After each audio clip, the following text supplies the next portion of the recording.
Hello friends, आज एक नया चैप्टर स्टार्ट करते हैं। सरल रेखा, स्ट्रेट लाइन। तो पहले अपन इसका एकदम बेसिक पार्ट देखेंगे और उसके बाद फिर क्वेश्चंस करेंगे इसके ऊपर। ठीक है। तो पहले थ्योरेटिकल पार्ट देख लेते हैं इसका, साथ साथ क्वेश्चन उसके अंदर भी करेंगे।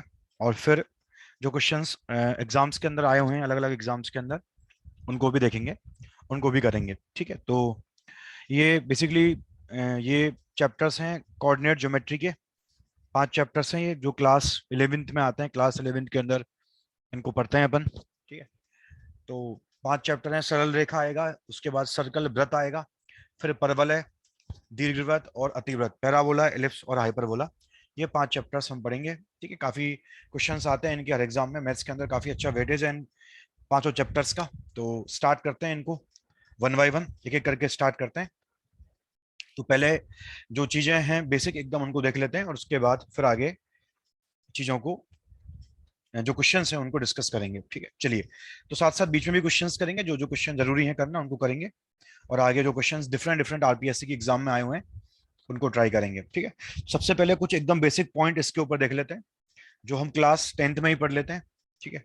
तो उनको एक बार जल्दी से देख लेते हैं, फिर आगे काम करना स्टार्ट करेंगे। तो पहली चीज, सभी लोग जानते हैं कि ऐसे 4 क्वाड्रेंट्स होते हैं हमारे पास।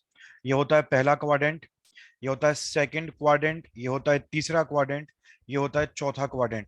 पहले क्वाड्रेंट में क्या होगा, एक्स भी पॉजिटिव आएगा और वाई भी पॉजिटिव आएगा, वाई भी धनात्मक आएगा, एक्स भी धनात्मक आएगा। सेकंड में एक्स तो आएगा नेगेटिव और वाई आएगा पॉजिटिव। जो पॉइंट राइट में होते हैं, दाईं तरफ होते हैं, उनके एक्स पॉजिटिव होते हैं। जो पॉइंट लेफ्ट में होते हैं उनके एक्स नेगेटिव होते हैं। जो ऊपर होते हैं उनके वाई पॉजिटिव, और जो नीचे होते हैं उनके वाई होते हैं नेगेटिव। तो यहाँ एक्स भी नेगेटिव, यहाँ वाई भी नेगेटिव। चौथे पॉइंट के क्वाड्रेंट के लिए हम क्या बोलेंगे, यहाँ पर एक्स तो पॉजिटिव आएगा, लेकिन वाई यहाँ पे क्या आएगा, वाई यहाँ पे नेगेटिव आएगा। इतना बेसिक चीज है, सभी लोग जानते होंगे इस बात को। ठीक है। तो इतना हम इसके अंदर देख चुके हैं। अच्छा, आगे एक दो चीज और देख लेते हैं इसके अंदर। जैसे कि अगर मान लो ये अपना एक्स एक्सिस है और ये हमारा वाई एक्सिस है। ठीक है। अगर हमारे पास कोई पॉइंट पी है, मान लो जिसके कोऑर्डिनेट्स एच कॉमा के हैं। जनरली, सामान्यतः हम यहाँ पर जो बिंदु मानते हैं, उसके निर्देशांक जो मानते हैं हम वो एच कॉमा के ही मानते हैं। कोऑर्डिनेट्स हम जो मानते हैं वो एच कॉमा के ही मानते हैं। ठीक है। अब इसमें एच कॉमा के अगर ये होगा, तो इसका मतलब ये, अगर मैं इस पी से एक लंब डाल दूं, अगर मैं इस पी से एक परपेंडिकुलर डाल दूं एक्स एक्सिस के ऊपर, और मान लो उसका जो फुट है, जो वहां मिलेगा, उसका जो पाद है, मान लो वो एम के बराबर है, और ये ओरिजिन है। ठीक है। तो अगर ये एच कॉमा के पॉइंट है, तो ये डिस्टेंस, ये जो लेंथ आई होगी, ये ए आई एच आई होगी, और ये जो लेंथ आई होगी वो के आई होगी। इस तरह से हम बोलते हैं। ठीक है। जैसे अगर ये वाला पॉइंट मान लो 5,10 होता, 5,10, तो हम राइट में दाई तरफ 5 चलते और ऊपर चलते हम 10 यूनिट के बराबर। ठीक है। अब सिंपल सी बात इसमें यह आती है कि भाई, अगर हमें किसी पॉइंट का, अगर हमें किसी पॉइंट पी का डिस्टेंस निकालना है, दूरी निकालनी है एक्स एक्सिस से। ठीक है। अगर हमें किसी पॉइंट का डिस्टेंस निकालना है फ्रॉम एक्स एक्सिस, ठीक है, तो वो किसके बराबर आएगा। जैसे ये पॉइंट पी है, तो इसका डिस्टेंस हम निकाल रहे हैं एक्स एक्सिस से। तो देखो ये डिस्टेंस आ गया इसका एक्स एक्सिस से, ये वाला। अब ये किसके बराबर है, ये के बराबर है। के मतलब उस पॉइंट का जो वाई कोऑर्डिनेट है, उसका जो वाई निर्देशांक है, उसके बराबर है। हालांकि उसके बराबर नहीं है, हम यहाँ पर मॉड का यूज करेंगे। ठीक है। मॉड के। ठीक है। क्योंकि हो सकता है कि तो नेगेटिव हो जाए, जबकि दूरी तो हमेशा पॉजिटिव होती है। जैसे अगर मान लो इस पॉइंट के कोऑर्डिनेट 5 कॉमा, अभी तो 10 है, चलो तो अभी तो क्या होगा, अभी तो डिस्टेंस इसका जो है वो 10 आ जाएगा। ठीक है। लेकिन अगर हम बजाय 5,10 के पॉइंट को 5,-10 मान लेते, तो ये थोड़ी कि डिस्टेंस -10 आएगी, तो डिस्टेंस तो प्लस में ली जाती है। तो अगर वो नेगेटिव आ भी रही होगी, तो मॉड क्या करेगा, उसको मॉड उसको प्लस में कन्वर्ट कर देगा। इस तरीके से अगर हम इसी पॉइंट का डिस्टेंस निकालें, इसी पॉइंट का अगर हम डिस्टेंस निकालें वाई एक्सिस से, तो जो इस पॉइंट का डिस्टेंस वाई एक्सिस से आएगा, तो ये वाई एक्सिस है, तो कितना डिस्टेंस आ गया, तो पी से डाल दिया वाई एक्सिस पर लंब, तो ये जो लंबाई ये एच है, तो फिर ये भी एच हो जाएगी। तो ये आ गया एच के बराबर। एक बार फिर से हम बजाय एच के मॉड का यूज करेंगे, क्योंकि अगर एच तो नेगेटिव भी हो सकता है, लेकिन डिस्टेंस जो है वो कभी भी नेगेटिव नहीं होती, इसलिए हम यहाँ पर इसका यूज करेंगे। ठीक है। तो ये थोड़ा बहुत बेसिक चीजें हैं जो आपको आनी चाहिए। ठीक है। बहुत ही बेसिक चीजें हैं। एक और चीज सिंपल सी देख लेते हैं हम, थर्ड पॉइंट बहुत ही बेसिक है, क्लास 10th में पढ़ते हैं। अगर हम सिंपली राइट में जा रहे हैं, अगर हम राइट में जा रहे हैं, दाईं तरफ जा रहे हैं, तो उस केस में जितना हम राइट जाएंगे उतना एक्स बढ़ेगा, वाई में कोई परिवर्तन नहीं आएगा, वाई सेम रहेगा। ठीक है। Y remain same. ठीक है। अगर मैं लेफ्ट में जाऊंगा, तो एक्स तो घटेगा, क्योंकि लेफ्ट की तरफ जा रहे हैं, तो एक्स डिक्रीज होगा और वाई यहाँ पर क्या रहेगा, वाई सेम रहेगा। ये बहुत बेसिक चीजें हैं, लेकिन अगर आपको ढंग से आती होंगी ना, तो जो इलिप्स, पैराबोला और हाइपरबोला वाले चैप्टर्स हैं उनमें काफी क्वेश्चंस ऐसे होते हैं जिनमें शिफ्टिंग होती है सेंटर वगैरह की, है ना, तो उनमें बहुत जगह हम इसका यूज करेंगे जब हम पढ़ेंगे आगे। तो बहुत बेसिक चीजें हैं, लेकिन ये आपको अगर अच्छे से आती हैं तो आप बाकी क्वेश्चंस को, मतलब काफी हेल्पफुल रहती हैं चीजें, बहुत काम आएंगी आगे। अगर हम ऊपर की तरफ जाएंगे, अपवर्ड जाएंगे, तो उस केस में एक्स तो सेम रहेगा, क्योंकि एक्स तो दाई तरफ या बाई तरफ जाने पर बढ़ता है। और वाई क्या होगा, वाई विल बी इंक्रीजिंग, ठीक है, वाई बढ़ेगा। और अगर हम नीचे की तरफ जाएंगे तो यहाँ पर भी एक्स सेम रहेगा, समान रहेगा, वाई यहाँ पर घट जाएगा। तो ये कुछ हमें पॉइंट है जो ध्यान रखना है, ठीक है। चलिए, इसके बाद हम फोर्थ पॉइंट देखते हैं, यहाँ पर डिस्टेंस फॉर्मूला। बहुत ही बेसिक चीज है, सब लोगों को आती होगी ये चीज, कुछ भी खास नहीं है, लेकिन एक बार पढ़ लेते हैं फिर भी। डिस्टेंस फॉर्मूला, अगर दो पॉइंट हमारे पास हैं, दो बिंदु हमारे पास हैं, मान लो जो पॉइंट ए है उसके जो कोऑर्डिनेट्स हैं वो x1 y1 है, और मान लो जो पॉइंट बी है उसके कोऑर्डिनेट्स x2 और y2 हैं। तो अगर मुझे ए और बी के बीच का दूरी निकालना है तो हम सिंपली क्या बोलते हैं कि इनके बीच का जो दूरी आएगा उसका फॉर्मूला क्या है, उसका फॉर्मूला है दोनों के x कोऑर्डिनेट के डिफरेंस का स्क्वायर और दोनों के y कोऑर्डिनेट के डिफरेंस का स्क्वायर। ये आ जाता है हमारे पास डिस्टेंस फॉर्मूला, ठीक है। चलिए, इसके बाद अगर हम बात करें सेक्शन फॉर्मूला की, विभाजन विभाजन वाला जो फॉर्मूला है उसकी बात करें, तो उसमें दो फॉर्मूले आते हैं हमारे पास। हालांकि इस तरह के क्वेश्चन नहीं आएंगे, लेकिन फिर भी थोड़ा बेसिक है तो पढ़ लेते हैं इसको ताकि आगे दिक्कत ना आए। तो दो तरह के सेक्शन फॉर्मूला दो पार्ट में हम पढ़ेंगे।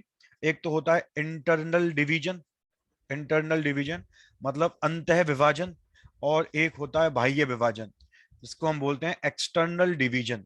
एक्सटर्नल डिवीजन, बाह्य विभाजन, ठीक है। ये हो गया अंतः विभाजन और ये हो गया बाह्य विभाजन, ठीक है। तो ये हो गया अपने पास, ठीक है। तो इस तरह की बात हम यहाँ पे करेंगे। अंतः विभाजन में क्या होता है, जैसे कि अगर हमारे पास मान लो ये दो पॉइंट है, ए और बी, दो पॉइंट हमेशा एक लाइन फॉर्म करते हैं। अगर मैं इनको एक्सटेंड कर दूंगा, आगे बढ़ा दूंगा, तो एक लाइन बन जाएगी हमारे पास, ठीक है। तो दो पॉइंट, दो बिंदु हमेशा एक लाइन बनाते हैं, एक लाइन या लाइन सेगमेंट बनाते हैं, ठीक है, दो बिंदु। और तीन बिंदु हमेशा एक सर्कल बनाते हैं। अगर वो तीनों बिंदु संरेखीय नहीं है, कोलिनियर नहीं है, then they will always form a circle, ठीक है। अभी तो खैर अपन इसकी बात कर रहे हैं लाइन की, तो यहाँ पर दो बिंदु हैं, तो ये हमेशा एक स्ट्रेट लाइन फॉर्म करेंगे, ठीक है। अगर मान लो ए पॉइंट हमारे पास है x1 y1 और बी के निर्देशांक हैं x2 y2। एक पॉइंट P है, मान लो P, जो इसी इसी लाइन सेगमेंट पर है, इसी लाइन पर, मतलब इसी जो ए बी का जो रेखाखंड है इस पर लाई कर रहा है। और उसको एक पॉइंट P है जो किसी रेशो में डिवाइड कर रहा है, किसी अनुपात में डिवाइड कर रहा है। मान लो वो अनुपात मैंने लैम्डा अनुपात 1 मान लिया, ठीक है, लैम्डा अनुपात 1। तो P के जो कोऑर्डिनेट्स आते हैं वो कितने आते हैं, तो उल्टा मल्टीप्लाई करते हैं, lambda into x2 plus 1 into x1, तो ये आ गया। और डिवाइड में आएगा दोनों रेशो का सम, लैम्डा प्लस 1। और अगर सेम काम y के लिए करेंगे तो lambda into y2 sorry, plus 1 into y1 upon में आ जाएगा लैम्डा प्लस 1। तो ये आ जाएगा हमारा p का कोऑर्डिनेट, किस केस में, पहले वाले केस में, जब अंतः विभाजन होगा। अंतः मतलब p उसी उसी सेगमेंट पर लाई कर रहा है, p उसी रेखाखंड पे लाई कर रहा है, जो ए बी वाला रेखाखंड है उसी के बीच में कहीं आ रहा है। तो इस तरह से हम कोऑर्डिनेट निकाल सकते हैं पॉइंट p का। अगर बाह्य विभाजन की बात करेंगे, तो जैसे मान लो ये ए है और ये मान लो बी है। ए के कोऑर्डिनेट्स अभी भी मान लो x1 y1 है, बी के जो निर्देशांक हैं वो अभी भी x2 y2 है, और p जो है वो इस सेगमेंट पर नहीं है, p कहीं बाहर है मान लो अब की बार। तो ये बाह्य बाह्य विभाजित कर रहा है। और मान लो ए की तरफ जो p का अनुपात है वो लैम्डा है, और बी की तरफ जो p का अनुपात है मान लो वो 1 है। तो यहाँ पर जो हमारे पास कोऑर्डिनेट आएंगे p के, अब की बार वो बाह्य विभाजित कर रहा है। मान लो पी ए की लेंथ और पी बी के लेंथ का रेशियो लैम्डा रेशियो 1 है, तो अब की बार जो पी पॉइंट के कोऑर्डिनेट हमारे पास आएंगे वो कितने आएंगे, देखो। तो अब की बार हम जो हमने अंतः विभाजन के लिए काम किया था वही काम बाह्य विभाजन के लिए करेंगे। इतना फर्क है कि वहां प्लस साइन बीच में लिया था, यहाँ पर माइनस साइन का यूज करेंगे। तो अगर मैं लैम्डा ले रहा हूं तो लैम्डा को मल्टीप्लाई में, लैम्डा ए की तरफ रेशियो है तो लैम्डा को बी के एक्स से मल्टीप्लाई करेंगे, तो लैम्डा इंटू x2। और जो 1 रेशियो वो बी की तरफ है तो उसको मल्टीप्लाई ए से करेंगे, तो 1 इंटू x1, तो वो लेकिन नेगेटिव में लिया जाएगा, तो लैम्डा x2 माइनस x1। और डिवाइड में भी दोनों रेशियो का डिफरेंस आएगा, वहां पे प्लस आया था या माइनस आएगा, तो लैम्डा माइनस 1, ठीक है, ऊपर भी माइनस और नीचे भी माइनस। वाई विभाजन के लिए वाई कोऑर्डिनेट भी ऐसे ही आएगा, lambda y2 minus y1 upon lambda -1। इस तरह से हम लेमडा निकाल सकते हैं, और अगर लेमडा हमारे पास आ जाएगा तो रेशियो भी हमारे पास आ जाएगा। ठीक है, और बेसिक क्वेश्चन बनते हैं इसके ऊपर, लेकिन थोड़ा एक क्वेश्चन चलो अपन कर लेते हैं यहाँ पर, जिस तरह के सवाल, थोड़ा जो अच्छा सवाल जो बनता है इसके ऊपर, जो एग्जाम्स में आ सकता है, उस तरह के क्वेश्चन हम एक दो इसके ऊपर देख लेते हैं। तो एक सवाल लिखिए सभी लोग आप। Question, if line segment if line segment obtained by joining a जो कि है 1,2, b जो कि है 10,11,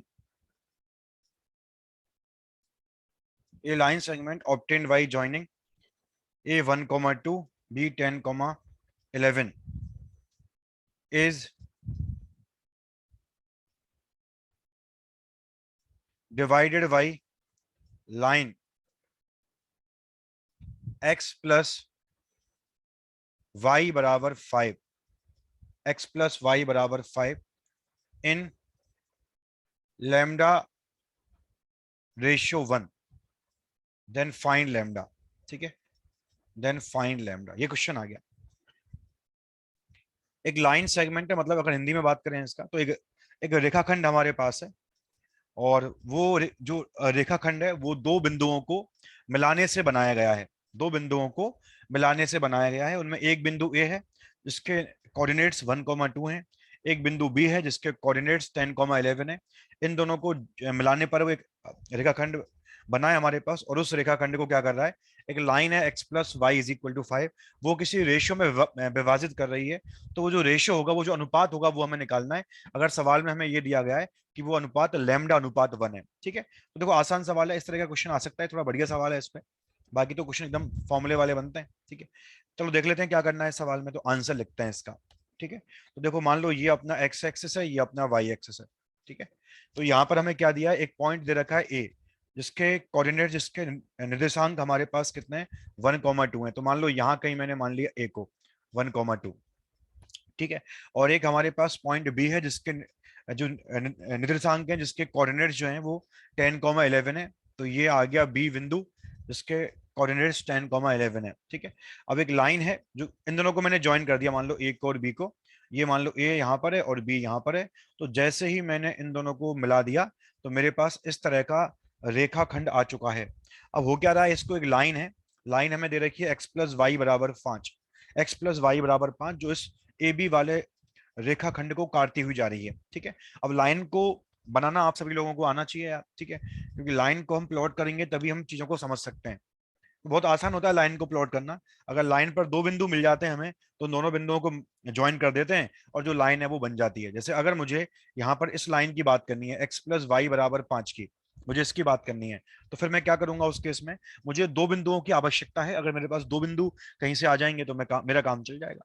तो मुझे वो दो बिंदु देखने हैं जिनसे लाइन पास करेगी, तो बहुत इजीली सर्च कर सकता हूं मैं। तो देखो एक बिंदु क्या होगा, देखो लाइन पर वो सभी बिंदु आते हैं जो लाइन की इक्वेशन को, लाइन के समीकरण को सेटिस्फाई या संतुष्ट करते हैं। ठीक है, तो मैं कोई भी दो बिंदु निकाल दूं। तो एक बार तो मैंने क्या किया, एक बिंदु निकालने के लिए x को 0 कर दिया। अब जैसे ही मैंने x को 0 किया तो y कितना आ गया, तो y 5 आ गया। ठीक है, तो एक तो पॉइंट लाइन पर आ गया 0,5। अब इस पॉइंट का x 0 है, जिसका x 0 होता है y एक्सिस पर आता है, तो ये पॉइंट तो यहाँ पर आ जाएगा। और एक पॉइंट कौन सा है, एक पॉइंट के लिए हम क्या कर देते हैं, y को 0 कर देते हैं। किसी भी एक को 0 कर दो, एक बार x को कर दिया, एक बार y को कर दिया। अब अगर y को 0 कर दिया तो x कितना आ गया, 5 आ गया। तो एक पॉइंट आ गया 5,0, एक आ गया 0,5। तो इन दोनों को मिला देते हैं, तो इन दोनों को मिला देंगे तो इस तरह का लाइन बन जाएगा। ठीक है, अब सवाल में क्या दिया गया है, जैसे अगर मैंने इस पॉइंट को c मान लिया, इस पॉइंट को d मान लिया, तो ये जो CD लाइन है, ये ए बी लाइन को किसी अनुपात में काट रही है। ठीक है, अनुपात में काट रहा है, ए की तरफ अनुपात लैम्डा दिया और बी की तरफ अनुपात बन दिया है। तो हमें ये अनुपात ही निकालना है कि अनुपात कितना आएगा। अब मान लो जो CD लाइन है वो ए बी लाइन को मान लो इस पॉइंट पे देख पा रहे हैं अपन, इस पॉइंट पे काट रहा है। तो मैंने मान लो इस पॉइंट को m मान लिया, मैंने क्या मान लिया, इस पॉइंट को m मान लिया। ठीक है, हमें निकालना क्या है, हमें यहाँ पर अनुपात निकालना है कि ये लैम्डा अनुपात 1 कितना आएगा। तो अब हम क्या करेंगे, देखो इस क्वेश्चन में अब हम यहाँ पर जो है वो पहले निकालते हैं पॉइंट m के कोऑर्डिनेट्स। ठीक है, निकाल सकते हैं इजीली। तो पॉइंट एम क्या कर रहा है, ए और बी को लैम्डा अनुपात 1 में विभाजित कर रहा है। तो अगर मैं एम की बात करूं तो एम के कोऑर्डिनेट्स क्या आएंगे, तो उल्टा मल्टीप्लाई करते हैं, अंतर विभाजित कर रहा है, इंटरनल डिवीजन है। तो लैम्डा इंटू 10, तो ये 10 लैम्डा आ गया, ठीक है। लैम्डा इंटू 10, 1 होगा उस वाले से मल्टीप्लाई, तो 1 इंटू 1, तो ये तो 1 आ गया। डिवाइड में आएगा सम ऑफ रेशियो, तो लैम्डा प्लस 1। ऐसे फिर क्या करेंगे अपन, अपन फिर वाई कोऑर्डिनेट के लिए भी यही काम करेंगे। तो इसका लैम्डा है, रेशियो लैम्डा ए की तरफ है और बी का वाई 11 है, तो 11 लैम्डा आ गया। उसकी तरफ रेशियो 1 है और ए का वाई 2 है, तो 1 इंटू 2 2 आ गया। डिवाइड में आएगा अगेन सम ऑफ रेशियोज, तो यह आ गया हमारे पास पॉइंट एम का कोऑर्डिनेट। सवाल में क्या दिया गया है, अब ये तो हमने एम के बिंदु एम का निर्देशांक निकाल दिया है। अब सवाल में दिया गया है कि भाई ये जो बिंदु एम है ये भी इस लाइन पर लाई करेगा, किस लाइन पर, इस लाइन पर लाई कर ही रहा है, मतलब इस पर है ये वाला बिंदु, ठीक है। तो क्या करेगा, सेटिस्फाई करेगा इसकी इक्वेशन को। तो अब क्या करेगा, अब पॉइंट एम जो है, ठीक है, पॉइंट एम जो होगा अब क्या करेगा, सेटिस्फाई करेगा इक्वेशन ऑफ, जो क्वेश्चन में जो इक्वेशन दे रखी है लाइन की, उसको सेटिस्फाई करेगा, क्योंकि किसी भी लाइन को वो हर एक पॉइंट सेटिस्फाई करता है जो उस पर लाई कर रहा होता है। तो एम भी इस लाइन पर लाई कर रहा है जिसका इक्वेशन क्या था, एक्स प्लस वाई बराबर 5 था। तो लाई करवा दो इसको। तो एम का एक्स कितना है, तो एम का एक्स तो ये रहा 10 lambda plus 1 upon lambda plus 1, ठीक है। तो x प्लस वाई को 5 के इक्वल करना है। तो m का x कितना है, तो 10 lambda plus 1 upon lambda plus 1। m का y कितना है, तो 11 lambda plus 2 upon lambda plus 1 बराबर 5, ऐसे आ गया, ठीक है। तो ये x ले लिया, ये y ले लिया। तो अब इनका एलसीएम ले लो, तो वो तो लैम्डा प्लस 1 आएगा। ऊपर कितना आएगा, तो 21 लैम्डा प्लस 3 बराबर 5, ठीक है। तो अब मल्टीप्लाई कर दो, तो कितना आ गया, 21 लैम्डा प्लस 3 बराबर 5 लैम्डा प्लस 5 आ गया। तो कितना आ गया फाइनली, ये 16 लैम्डा बराबर 2 आ गया। तो लैम्डा इज इक्वल टू 1/8 आ गया, ठीक है। ये आ गया अपने पास, यानी कि लैम्डा की वैल्यू 1/8 आएगी। यानी कि ये वाला जो रेशियो है ये तो 1/8 रहेगा और ये जो रेशियो है वो 1 रहेगा। यानी कि m जो है वो 1:8 में विभाजित करेगा ए बी वाले सेगमेंट को। यानी कि जो येलो वाली लाइन है जिसका equation x plus Y is equal to 5 है, वो इस ए बी सेगमेंट को किस अनुपात में विभाजित करेगा, वो विभाजित करेगा 1:8 में, ठीक है। तो आई थिंक सब लोगों को समझ में आया होगा, बहुत बेसिक चीजें हैं। तो इस तरह का क्वेश्चन जो है वो इसके ऊपर बन सकता है, वो हमें देखना आना चाहिए, वो हमें करना आना चाहिए, ठीक है। चलिए तो आगे बढ़ते हैं इसके बाद, ठीक है। तो ये बहुत बेसिक चीजें थी जो आपने क्लास 10 तक पढ़ी हैं। अब थोड़े से क्या करते हैं, हम कुछ महत्वपूर्ण बिंदु जो होते हैं ट्राइंगल के उनको देख लेते हैं एक बार। लाइन की समीकरण, लाइन का इक्वेशन स्टार्ट करने से पहले ये बहुत जरूरी है। इन पर सवाल भी बहुत सारे आए हुए हैं जो मैं आपको करवाऊंगा अभी भिन्न भिन्न एग्जाम्स के अंदर। तो इससे पहले हम एक बार स्टार्ट करते हैं। Important points in A triangle, triangle के अंदर कुछ महत्वपूर्ण बिंदु, important points in A triangle, triangle के कुछ महत्वपूर्ण बिंदु, उनकी बात करते हैं अपन एक बार, ठीक है। महत्वपूर्ण बिंदु का मतलब क्या हुआ, जैसे ट्राइंगल के अंदर हम जानते हैं माध्यिकाएं होती हैं, मीडियंस होते हैं, है ना, सेंट्रॉइड होता है, केंद्रक होता है। तो ये सारी चीजें क्या होती हैं, इनके ऊपर भी थोड़ा काम कर लेते हैं। बहुत बार क्वेश्चन इनके ऊपर आए हुए हैं, तो जितना मैं आपको पढ़ाऊंगा अगर आपने वो प्रॉपर्ली समझा तो आप सारे क्वेश्चन कर सकते हैं इसके इजीली, कोई दिक्कत आपको बिल्कुल भी नहीं आएगी, ठीक है। चलिए स्टार्ट करते हैं। सबसे पहले हम देखते हैं यहाँ पर इसको, सबसे पहले हम देखते हैं यहाँ पर माध्यिका को, है ना, बहुत बेसिक चीजें है। सबसे पहले देख लेते हैं माध्यिका यानी मीडियन, ठीक है। इंग्लिश में बोलते हैं मीडियन, हिंदी में बोलते हैं माध्यिका, ठीक है। तो क्या होता है ये तो देख लेते हैं क्या होता है, ठीक है। सब लोगों ने पढ़ा होगा इसको, बहुत बेसिक चीजें है। जैसे ये ट्राइंगल है अपने पास कोई भी, ये त्रिभुज है एबीसी।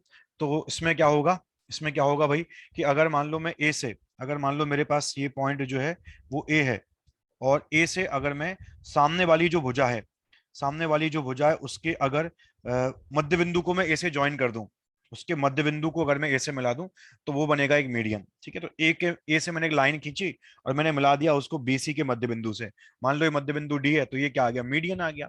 तो ये ए शीर्ष से पास होने वाला मीडियन आ गया। ऐसे एक बी से भी आएगा, ऐसे एक सी से भी आएगा, ठीक है। तो ये कहाँ आ गया, ये क्या आ गया, ये मीडियन, मीडियन फ्रॉम वर्टेक्स ए, ठीक है। मीडियन फ्रॉम ए, एक ऐसे ये मीडियन बी से भी आएगा और एक ऐसे मीडियन क्या आएगा, मीडियन सी से भी आएगा। तो 3 मीडियन आते हैं। मीडियन क्या है, किसी वर्टेक्स को सामने वाली भुजा के मध्य बिंदु पर मिलाने वाला जो सेगमेंट होता है, जो रेखाखंड होता है, उसको हम क्या बोलते हैं, उसको हम बोलते हैं माध्यिका। इतना अपन सभी लोग जानते हैं, ठीक है। अब देखो होता क्या है, जैसे हम देख पा रहे हैं इस डायग्राम के अंदर भी, इस फिगर के अंदर भी, कि भाई तीनों जो माध्यिकाएं हैं, जैसे ये एडी माध्यिका है, इसको मैंने ई नाम दे दिया मान लो, इसको मैंने एफ नाम दे दिया। तो ये जो तीनों माध्यिका हैं वो एक बिंदु पर संगामी है। तीनों माध्यिकाएं एक बिंदु पर कॉन्करेंट है, मतलब एक ही बिंदु पर मिल रही है। एडी भी वही मिल रहा है, बीई भी वही मिल रहा है, और सी एफ भी वही मिल रहा है, तीनों वही मिल रहे हैं। तो तीनों माध्यिकाएं संगामी होती हैं। जिस बिंदु पर ये तीनों माध्यिकाएं मिलती हैं उसी बिंदु का नाम होता है केंद्रक, उसी को हम बोलते हैं सेंट्रॉइड, ठीक है। तो अब अपन थोड़ा स्टार्ट करते हैं सेंट्रोइड को। सेंट्रोइड काफी इंपॉर्टेंट है, तो इसके ऊपर थोड़ा काम करेंगे वन बाय वन। तो सेंट्रोइड को देखते हैं अपन कि सेंट्रोइड क्या चीज है, ठीक है। तो स्टार्ट कर रहा हूं मैं अभी सेंट्रोइड को, और इसको हिंदी में बोलते हैं केंद्रक, ठीक है। इसका मतलब क्या होता है, देखो जैसे अगर ये ट्राइंगल है अपने पास एबीसी, तो इसमें तीन माध्यिकाएं आएंगी, हमने अभी बात करी थी। मान लो एक माध्यिका ये आ गई, माध्यिका का मतलब सामने वाली भुजा के मध्य बिंदु को मिलाने वाला सेगमेंट। ऐसे ही एक बी आएगा, और ऐसे ही क्या आएगा, एक सी एफ आएगा। तो ये तीन क्या आ गए अपने, ये तीन आ गए भाई माध्यिका, ठीक है। तो ये तीनों जहां मिलेंगी उस पॉइंट को हम बोलते हैं केंद्रक, ठीक है। तो ये तीनों यहां मिल रही हैं, तो मैंने इसको ही क्या मान लिया, केंद्रक मान लिया। तो यहाँ पर केंद्रक कौन हो गया, जी हो गया अपना केंद्रक, ठीक है। तो पहली बात तो जनरली जो केंद्रक होता है उसको जी से ही निरूपित किया जाता है, उसको जी से ही डिनोट किया जाता है, पहली चीज, ठीक है। अब कुछ प्रॉपर्टीज देख लीजिए आप, जो कि काफी महत्वपूर्ण है। पहली बात को, जो केंद्रक होगा उसको हम डिनोट किससे करते हैं, केंद्रक को जी से डिनोट करते हैं, पहली चीज, ठीक है। सेकंड चीज आप यहां पर देख लो कि जैसे कोई भी माध्यिका है, उसको जो केंद्रक है ना वो 2:1 में विभाजित करता है। कोई भी माध्यिका हो, जैसे ये एडी माध्यिका है तो जी यहाँ पर बीच में आ रहा है, तो क्या करेगा जी, एडी माध्यिका को 2:1 में विभाजित करेगा। अब जो ये अनुपात 2 है, ये शीट्स की तरफ आएगा, और जो अनुपात 1 है वो मध्यबिंदु की तरफ आएगा, ठीक है। तो जैसे अगर मेरे पास एडी माध्यिका है तो जी उसको विभाजित कर रहा है, तो ए जी और जी डी का जो रेशियो आएगा वो 2:1 आएगा। ऐसे ही ये जो बी माध्यिका है बी, इसको भी जी विभाजित कर रहा है, ठीक है। तो बी की तरफ, और बी जी और जी, इसका भी कितना रेशियो आएगा, 2:1 आएगा। बी की तरफ 2 और ई की तरफ 1। जैसे सी एफ भी एक माध्यिका है, तो एक सी जी आ गया और एक जी एफ आ गया, ठीक है। तो सी जी की तरफ तो रेशियो 2 आएगा, और जी एफ की तरफ कितना रेशियो आएगा, जी एफ की तरफ रेशियो 1 आ जाएगा। तो ये काम करता है। तो ये आपको एकदम ध्यान रखना है कि जो क्या कहते हैं केंद्रक होगा, वो क्या करेगा, वो 2:1 में विभाजित करेगा। 2:1 में क्या करेगा, 2:1 में विभाजित करेगा, ठीक है। एक तो ये चीज। अच्छा, एक और दो, जैसे अपन देखो केंद्र निकालना भी सीख लेते हैं यहाँ पर ना। जैसे अगर मान लो ये ट्राइंगल है हमारे पास, ठीक है। ये अगर हमारे पास ट्राइंगल है, ये ट्राइंगल ए बी सी, ए के जो कोऑर्डिनेट्स हैं वो x1, y1 है, और बी के जो कोऑर्डिनेट्स हैं मान लो वो x2, y2 है, और सी के जो है वो x3, y3 है। तो केंद्रक क्या करेगा, हमने अभी बात की थी, केंद्रक माध्यिका पर लाई करता है। माध्यिका मतलब ए से सामने वाली भुजा के मध्य बिंदु को मिलाने वाला, ठीक है। तो ये डी आ गया मान लो, ठीक है। तो अब डी मिड पॉइंट है बी और सी का, तो मिड पॉइंट का मतलब क्या होता है, 1:1 में विभाजित करने वाला, 1:1 में डिवाइड करने वाला। तो बी की तरफ 1, डी सी की तरफ 1। तो कोऑर्डिनेट क्या आएंगे इसके, तो ये आ जाएगा x2 + x3 y2, y2 + y3 y2। इतना सब लोग जानते होंगे यार, ठीक है। अब ये एडी माध्यिका है, और जो जी केंद्रक है वो इसको 2:1 में विभाजित करेगा। हमने अभी बात की थी, शीर्ष की तरफ 2 रेशियो आएगा, और जो मध्य बिंदु उसकी तरफ 1 रेशियो आएगा, ठीक है। तो जी के कोऑर्डिनेट क्या आएगा यहाँ पर, जी के तो अंत विभाजित कर रहा है, तो दो को ए की तरफ रेशियो 2 है, तो मल्टीप्लाई डी के कोऑर्डिनेट से करेंगे उसको। तो जी का एक्स कितना आएगा, तो 2 × x2 + x3/2, प्लस में क्या आएगा 1 × ए का एक्स, तो वो कितना आ गया x1, और डिवाइड में क्या आएगा सम ऑफ रेशियो, तो 3। ऐसे ही जी का y क्या आएगा, तो 2 × d का y, तो 2 × d का y, तो 2 × d का y, तो 2 × y2 + y3/2 यह आ जाएगा, प्लस 1 × a का y, तो a का जो y है वो कितना है, a का जो y है वो y1 है, और नीचे यहाँ भी क्या आएगा, नीचे यहाँ भी सम ऑफ रेशियो आ जाएगा। तो जी कितना आ गया, इस 2 से ये 2 चला जाएगा, तो x1 + x2 + x3, ऊपर ये आ जाएगा डिवाइड बाई 3, और नीचे आ जाए मतलब यहाँ पे आ जाएगा y1 + y2 + y3/3, ठीक है। तो ये आपको डायरेक्टली याद भी रखना है कि अगर ट्राइंगल के तीनों वर्टाइसिस के हमें कोऑर्डिनेट दे रखे हैं, तो उस केस में जो उसका सेंट्रोइड आएगा वो क्या आएगा, सेंट्रोइड का x जो आएगा वो तीनों के x का सम बटे 3, और सेंट्रोइड का जो y आएगा वो क्या आएगा, तीनों के y का सम अपॉन 3। इस पर डायरेक्टली क्वेश्चन आया हुआ है, जो मैं अभी आपको करवाऊंगा, जब क्वेश्चंस करेंगे हम इसके ऊपर। अभी आप डायरेक्टली याद रखो इस चीज को, सेंट्रोइड का x जो आएगा वो क्या आएगा, तीनों के x का सम बटे 3, और सेंट्रोइड का जो y आएगा वो क्या आएगा, तीनों के y का सम बटे 3। चलिए, ठीक है। अच्छा, एक और प्रॉपर्टी हम यहाँ पर याद रख सकते हैं, एक नोट लिख लेता हूं मैं यहाँ पर। तो देखो ये जैसे ट्राइंगल है हमारे पास, ये ट्राइंगल है एबीसी, तो इसमें जो सेंट्रोइड होता है ना, सेंट्रोइड, जैसे ये सेंट्रोइड है जी, तो अगर मैं इस जी को एक बार मिला दूं ए से, एक बार मिला दूं बी से, है ना, तो एक और ट्राइंगल बन गया जी ए बी ट्राइंगल। ऐसे एक ट्राइंगल और बन जाएगा जीबीसी, जब मैंने इसको सी से मिला दिया तो एक ट्राइंगल जीबीसी बन जाएगा, और एक बन जाएगा जीएसी। ठीक है, तो इन तीनों ट्राइंगलों के एरिया बराबर आते हैं। ठीक है, इन तीनों ट्राइंगलों के एरिया बराबर आते हैं, यानी कि जो area triangle G A B का आएगा वही एरिया आएगा ट्राइंगल जी बी सी का, और वही एरिया आ जाएगा ट्राइंगल जी ए सी का। तो यहां पर हम देख पा रहे हैं कि सेंट्रॉइड में एक और खूबी है इस प्रॉपर्टी के थ्रू, इस नोट के थ्रू हम बोल सकते हैं, इस सेंट्रॉइड क्या करता है, एक किसी भी त्रिभुज को तीन समान एरिया वाले त्रिभुजों में, तीन समान क्षेत्रफल वाले त्रिभुजों में विभाजित कर देता है। तो एक बार सवाल इसके ऊपर भी आया हुआ है कि जैसे उन्होंने क्या बोला था, चलो वो क्वेश्चन कर ही लेते हैं अपन, एक वो वाला क्वेश्चन भी कर लेते हैं। ठीक है, बहुत ही सिंपल क्वेश्चन था कि भाई एक ट्राइंगल है, कोई ट्राइंगल है, उसमें मान लो ए हमें दे रखा है कुछ भी, मैं एक्जैक्टली क्वेश्चन नहीं करवा रहा, बस मुझे क्वेश्चन का लैंग्वेज याद है, मैं जो पॉइंट है वो अपने हिसाब से कुछ भी मान रहा हूँ। ठीक है, एक्जैक्टली क्वेश्चन याद नहीं है। ए जो है वो 5,6 है मान लो, बी जो है वो 0,8 है, और सी जो है जो मान लो 1,7 है। अब हमें ये तीन पॉइंट दे रखे हैं, इन तीनों के द्वारा एक ट्राइंगल बन रहा है। ठीक है, सवाल आ गया इस ट्राइंगल में, बताओ इस ट्राइंगल में ऐसा कौन सा पॉइंट होगा इस ट्राइंगल के अंदर जो, ठीक है, जो डिवाइड करेगा triangle which divides area of triangle, जो एरिया ऑफ ट्राइंगल को तीन इक्वल पार्ट में डिवाइड करेगा, विच divides area of triangle into three equal parts, into three equal parts. ये क्वेश्चन आ गया, मतलब ट्राइंगल के अंदर ऐसा कौन सा पॉइंट है, ये ए बी सी ट्राइंगल बन रहा है, इसके अंदर ऐसा कौन सा बिंदु है जो ट्राइंगल के एरिया को तीन बराबर एरिया वाले ट्राइंगल में, तीन समान एरिया वाले ट्राइंगलों में विभाजित कर देगा। ठीक है, तो हमने अभी पढ़ा ये सेम चीज कि ऐसा बिंदु कौन होता है, ऐसा बिंदु होता है सेंट्रोइड, ऐसा बिंदु होता है केंद्रक ट्राइंगल का। तो बस आंसर क्या है इस क्वेश्चन का, तो आंसर है इस क्वेश्चन का, ऐसा बिंदु कौन होगा, ऐसा बिंदु होगा इस ट्राइंगल का सेंट्रोइड। ऐसा बिंदु क्या होगा, इस ट्राइंगल का सेंट्रोइड। और सेंट्रोइड निकालते कैसे हैं, तो अपन सीख चुके हैं इस बात को। तो तीनों के एक्स का सम ले लो, तो एक का एक्स 5, एक का 0, एक का 1 डिवाइड बाई 3, और तीनों के वाई का सम बाई 3 ले लो, तो एक का 6, एक का 8, एक का 7/3। अब इसका आंसर निकालो, जो भी आएगा वो वही बिंदु होगा, ये वही बिंदु है, ये उसी बिंदु के कोऑर्डिनेट्स हैं जो इस ट्राइंगल के अंदर है और ट्राइंगल को तीन समान भागों के एरिया में विभाजित कर रहा होगा। ठीक है, तो आई थिंक यहाँ तक की सारी बातें सबको क्लियर होंगी। तो ये सारी बातें थी केंद्रक के अंदर, सारे पॉइंट इंपॉर्टेंट है, और भी कुछ पॉइंट आएंगे अभी जिनको हम थोड़ा बाद में करेंगे डिस्कस। तो अभी अपना इतना जो बेसिक पॉइंट था केंद्रक का वो हम यहाँ पर देख चुके हैं। चलिए आगे बढ़ते हैं इसके बाद। अब स्टार्ट करते हैं अपन किसको, अगले पॉइंट को स्टार्ट करते हैं। तो अब तक हमने माध्यिका पढ़ लिया है, अब तक हमने केंद्रक पढ़ लिया है। ठीक है, अब हम तीसरे बिंदु को स्टार्ट करने जा रहे हैं जिसका नाम है ऑर्थो सेंटर। ऑर्थो सेंटर, इसको हम हिंदी में बोलते हैं लंब केंद्र, लंब केंद्र। ठीक है, तो ऑर्थो यानी कि लंब, मतलब नाम में ही सब कुछ लिखा हुआ है कि यहाँ पर हम लंब डालेंगे एक शीर्ष से सामने वाली भुजा पर। ठीक है, एक वर्टेक्स से हम क्या करेंगे, सामने वाली साइड पर डालेंगे परपेंडिकुलर। जैसे ये मान लो अपने पास क्या आ गया, ये मान लो अपने पास कोई ट्राइंगल है, ये मान लो ट्राइंगल एबीसी है, तो हम क्या करेंगे, एक वर्टेक्स ए ले लिया, उससे हम डालेंगे सामने वाली भुजा पर लंब। तो लंब डाल दिया, तो मान लो ये डी आ गया, तो इसका जो लंब का पाद है, जो लंब का फुट है, वो डी आ गया, तो एडी क्या हो गया, लंब हो गया ए वर्टेक्स से सामने वाली भुजा पर।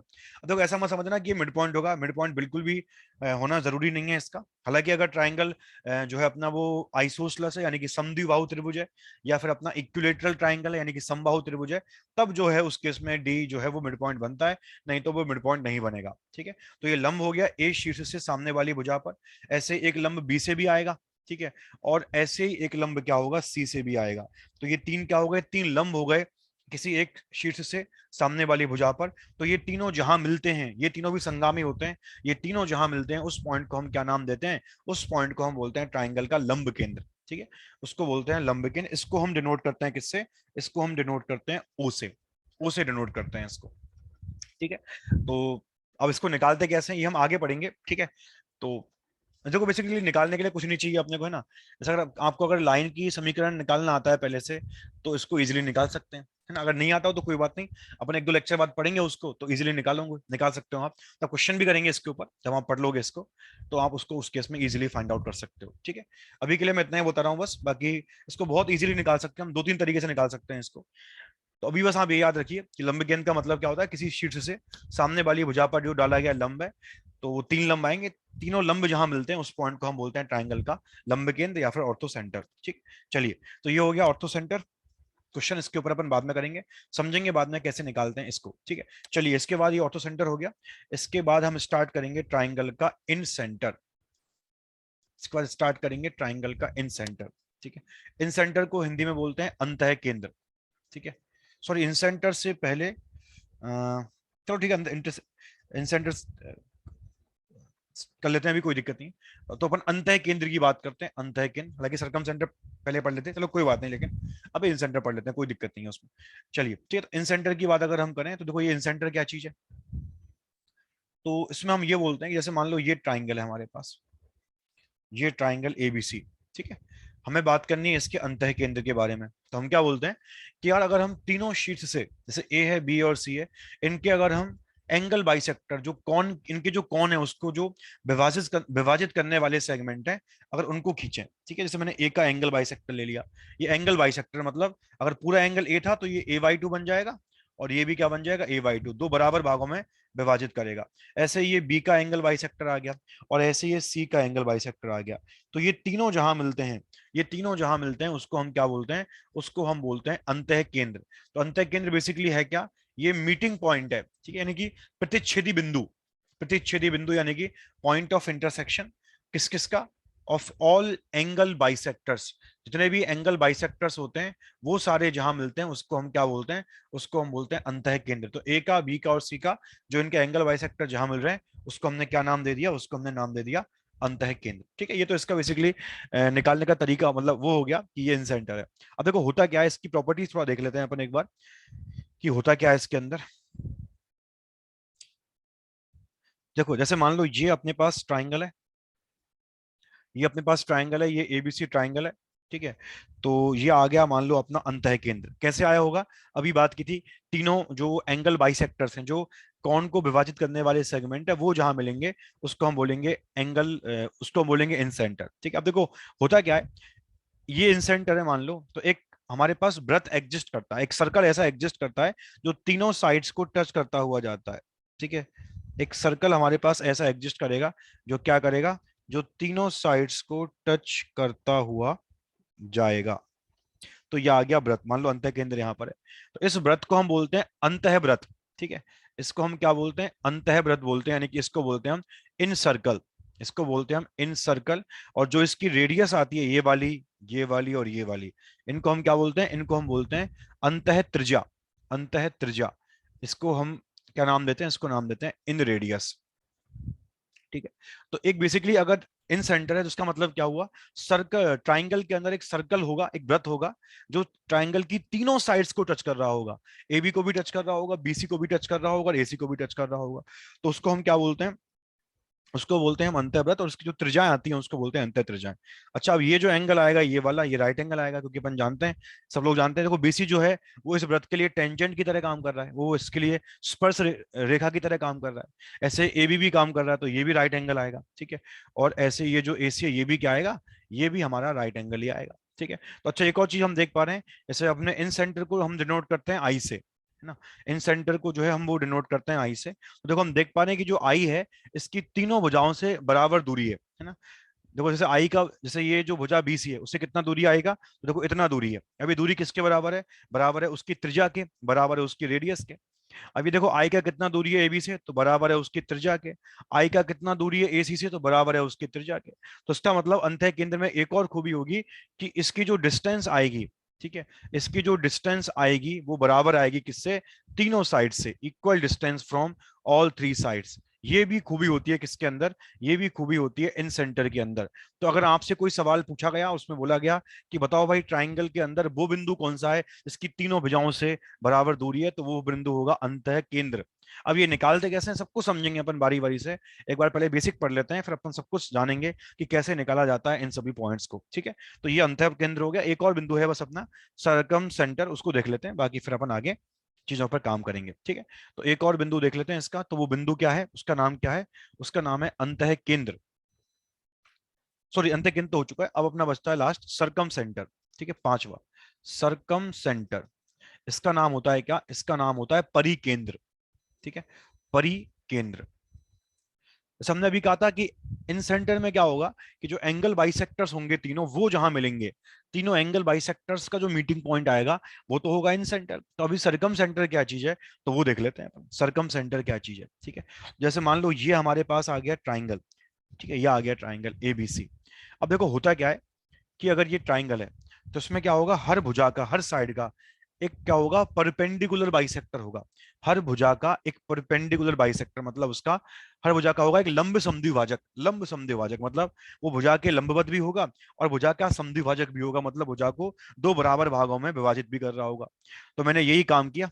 जैसे अगर मैं बीसी के लिए काम करूं तो मैंने बीसी का ड्रॉ कर दिया परपेंडिकुलर बाइसेक्टर, मतलब बीसी के लंबवत भी है और बीसी को दो बराबर भागों में विभाजित भी कर रहा है। तो यह आ गया अपना बीसी का, मान लो यह आ गया क्या, यह आ गया बीसी का परपेंडिकुलर बाइसेक्टर। अगर परपेंडिकुलर भी हो गया बीसी के और बीसी को दो बराबर भागों में बांट भी रहा होगा, तो यह आ गया perpendicular bisector, bisector of BC. ठीक है, अब देखो ऐसा जरूरी नहीं है कि ए से पास करे ये, है ना। ए से पास तभी करता है जब ये बी और सी एंगल बराबर होते या ये ट्राइंगल इक्विलेटरल होता, समबाहु त्रिभुज होता। तो अभी ऐसा कुछ नहीं दे रखा, तो इसका ए से पास होना बिल्कुल जरूरी नहीं है। ठीक है, तो ये आ गया बीसी का लंब समद्विभाजक। ऐसे ये क्या आएगा, ऐसे ये आएगा एबी का भी, ऐसे एक एबी का भी एग्जिस्ट कर रहा होगा। तो जो एबी के लंबवत होगा और एबी को दो बराबर भागों में विभाजित भी कर रहा होगा, तो ये आ गया एबी का लंब समद्विभाजक। और ऐसे एक इसका आएगा, ऐसे एक एसी का भी क्या आ जाएगा, एसी का भी आ जाएगा लंब समद्विभाजक। तो ये तीनों जिस पॉइंट पर मिलेंगे, ये तीनों जिस पॉइंट पर मिलते हैं, उस पॉइंट को ही हम क्या बोलते हैं, उसी बिंदु को हम बोलते हैं ट्राइंगल का सरकम सेंटर। तो बेसिकली जो सरकम सेंटर है या जो परिकेंद्र है, ये क्या है, ये मीटिंग पॉइंट है, ये संगामी बिंदु है किसका, of all perpendicular bisectors. Meeting point of all perpendicular bisector, सारे परपेंडिकुलर बाइसेक्टर्स यही मिलते हैं परिकेंद्र पर। ठीक है, तो ये तो हो गया इसका डेफिनेशन। अब प्रॉपर्टीज क्या क्या है इसकी, वो अपन देख लेते हैं एक बार। ठीक है, तो अभी इसकी जो प्रॉपर्टीज हैं उनको भी थोड़ा एक बार देख लेते हैं, प्रॉपर्टीज क्या क्या है। तो देखो जैसे हमने अभी कहा था कि अगर हमारे पास इन सेंटर है, ठीक है, इन सेंटर है, तो क्या होगा, एक सर्कल अंदर होगा जो तीनों भुजाओं को टच करता हुआ जाएगा। तो अगर हमारे पास सरकम सेंटर है तो एक सर्कल ऐसा होगा, सरकम सेंटर का मतलब क्या हुआ, परिग्रत। ठीक है, तो जैसे एक ऐसा सर्कल भी होगा जो तीनों शीर्षों को टच करता हुआ जाएगा, तीनों शीर्षों को टच करता हुआ जाएगा, इस तरह का सर्कल। उस सर्कल के लिए ये जो बिंदु है वो क्या बन जाएगा, जो इसका इस ट्राइंगल का सरकम सेंटर है, जो इस ट्राइंगल का सरकम सेंटर है, ये इस सर्कल का क्या हो जाएगा, ये इस सर्कल का सेंटर बन जाएगा। क्या बन जाएगा, सेंटर बन जाएगा इस सर्कल का। ठीक है, तो अगर ये इस सर्कल का सेंटर है तो ये सर्कल तो ए से भी पास कर रहा है, बी से भी पास कर रहा है, सी से भी पास कर रहा है। तो ये क्या आ गया, ये रेडियस आ गया। ठीक है, ये भी रेडियस आ गया और ये भी रेडियस आ गया। ठीक है, ये भी रेडियस और ये भी रेडियस और ये भी। जनरली इसको डिनोट करते हैं अपन कैपिटल सी से। जो अपने पास सरकम सेंटर होता है ना, उसको हम डिनोट करते हैं कैपिटल सी से। ठीक है, तो हम देख पा रहे हैं, तो यहां पर देखो हमने क्या चीज देखी। पहली बात तो सरकम सेंटर क्या है, परपेंडिकुलर बाइसेक्टर्स का मीटिंग पॉइंट है। तो दूसरी चीज यहां पर हम क्या देख पा रहे हैं, जो ये सरकम सेंटर है सी, इसकी तीनों शीर्षों से बराबर दूरी है। ठीक है, तो देखो ए से ही दूरी भी इसके रेडियस के बराबर है, बी से दूरी भी इसकी रेडियस के बराबर है और सी से दूरी भी किसके बराबर है, रेडियस के बराबर है। तो इसका मतलब क्या हो गया, ये इक्वी डिस्टेंट आ गया, बराबर दूरी पर आ गया, किससे, तीनों वर्टाइसिस से, तीनों शीर्षों से। ठीक है, तो देखो फर्क क्या है, इन सेंटर क्या था, इन सेंटर तीनों भुजाओं से बराबर दूरी पर था, और सरकम सेंटर क्या आ गया, तीनों शीर्षों से बराबर दूरी पर आ गया। जितना दूरी इसका ए से है उतना ही बी से आ गया, और उतना ही किससे आ गया, उतना ही इसका सी से आ गया। इतना सारा हमने यहाँ पर देख लिया। तो ये अपने पास आ गया सरकम सेंटर से रिलेटेड कुछ बेसिक प्रॉपर्टीज। ठीक है, तो इतना आ गया अपने पास। अब बाकी चलो अपने बाकी बातें अगली क्लास में करते हैं, है ना। Thank you for watching.